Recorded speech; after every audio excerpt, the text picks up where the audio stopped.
Welcome back, ladies and gentlemen, to another classic entertainment connoisseur episode. Today, I'm reviewing Charlie Chan in Egypt. Again, the camera techniques are really something to look at in these films, but this one particularly, you can see how the camera looks at the whole tomb through this little hole. I love that.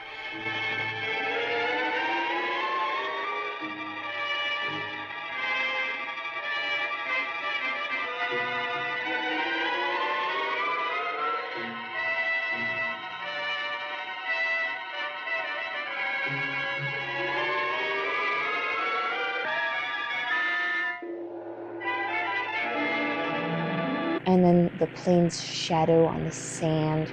We have an entire aerial view of the pyramids. They might have got this from I don't know, newsreels and stuff back then, because they would use real footage a lot at times, I know.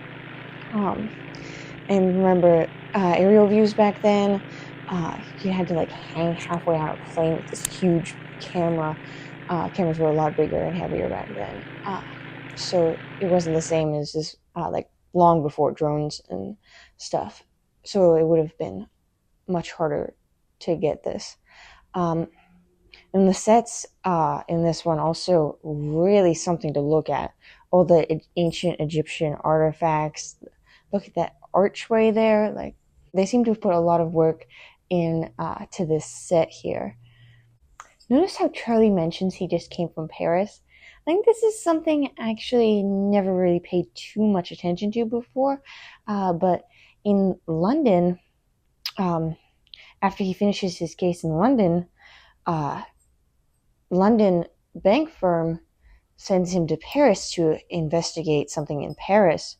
And then in Paris, the Paris Museum has actually employed him to go to Egypt. So we go from London to Paris to Egypt. And that was something I never really paid too much attention before. But his last case, his previous case, is always mentioned in these early ones. Anyway, in Egypt, because of a lot of the ancient artifacts and the secret tomb and everything in this one, it has a lot of potential for the suspense to be played around with in this one. The murder is allegedly done by the curse of the mummy. The murderer goes around scaring people dressed up in a mask. I mean, it has a lot of potential to be spooky just because of the setting. And of course, it's very exotic too, the whole background. And just look at some of the backgrounds here. I mean, and the filming, how they did the underwater here. Look at that. So again, we have Thomas Beck in his usual role in this one. His character actually helps Charlie out a lot in this one.